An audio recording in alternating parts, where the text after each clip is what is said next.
I might have to talk with Eddie Bravo. We could talk about some domature. Okay, you know what? But I'm going to talk about the universe. What's the domature? The flat Earth stuff, right? Are you into that? Like, oh, it's not like no one likes that. But if you call it a dome Earth, people's like, you're talking about like a and that's what you think it is, or snow globe Earth.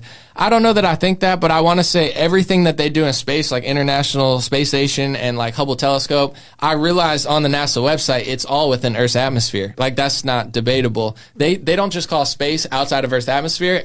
Even in Earth's atmosphere is technically space. So, the only thing that humans have done that I've seen was like the moon landing. And it's just weird to hear their excuses. Like the one guy's like, we would go back to the moon, but we lost the technology and it's like a painful process to build back again. So you think the big thing is like, why don't they go back, right? I'm skeptical. So I wouldn't say I'm not like, oh, this is my whole life, I believe this. Why doesn't Elon Musk go to the moon or something? He does a bunch of crazy stuff. Well, just to be like, huh? Well, he's like, don't you go for conquest? Do all this other crazy shit. But if you he wants to go to Mars. But wouldn't you think that I think that would be almost easy?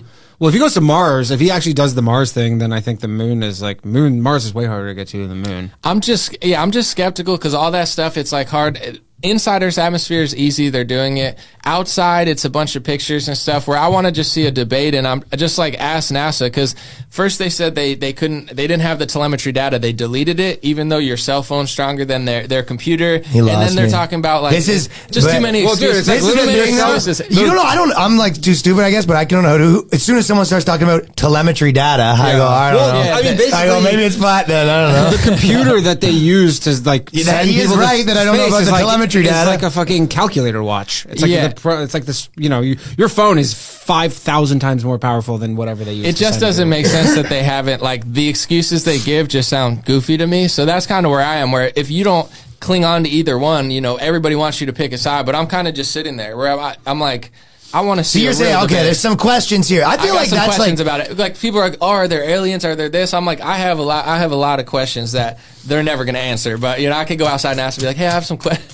Dude, to me, I honestly do feel like that's 90% of conspiracies where you go, or theories, period, where the people have a beef. You're like, they're on to something fishy's going on here. Right. But then, a lot of times the conclusions people take it to is kind of, they get just as militant about the conclusions, and you go, that was just one version of what it could have been. Right. And that's the problem, is the news is so fake and untrustworthy and crazy that people will cling to anybody who tells them what they want to hear, right? Yeah, they find a new internet dad. The election was stolen. Okay, yeah, okay, so I'm the new guy that's going to lead you to the place that you want to go. Oh, for sure. And it's like, dude, why do you trust that guy? Oh, well, he told me what I wanted to hear. I'm like, that's not a good reason. So I think that's what's happening, is people realize they're being lied to and they cling. That's why even with the space stuff, I'm not that opinionated, but I am like, I got questions. How come we haven't gone back to the moon? Do you really think they don't have the technology or lost what? track of How that. did you do that? So I can't tell if it's incompetence or maybe they just have some, military grade stuff they don't want to release, but they're definitely not going to tell me either way. I'm not the one. I'm not a whistle leaker. You know what I'm saying? They got Project Veritas and stuff for that. So sometimes,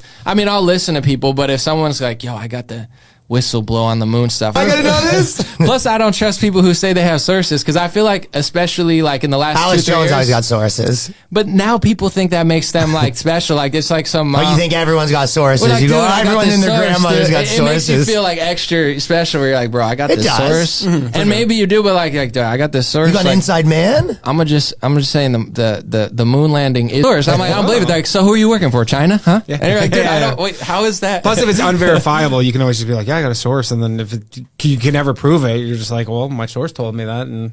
Yeah. There's an article on space.com, I just thought of it when you said it, where it said maybe that the Earth's atmosphere goes out past the moon. So that's now a new theory. So I think similar to like, oh, you don't question this stuff, but the science is always kind of growing because our understanding of these things is not finite. You learn like, oh, that ice cap, we're learning more. But they say, oh, you can't question it. But it's like even the top, astroscientists are like, oh, it might go past the moon. You're like, well, that's a pretty big difference from the last theory. So they act like they're 100% certain, but they're not.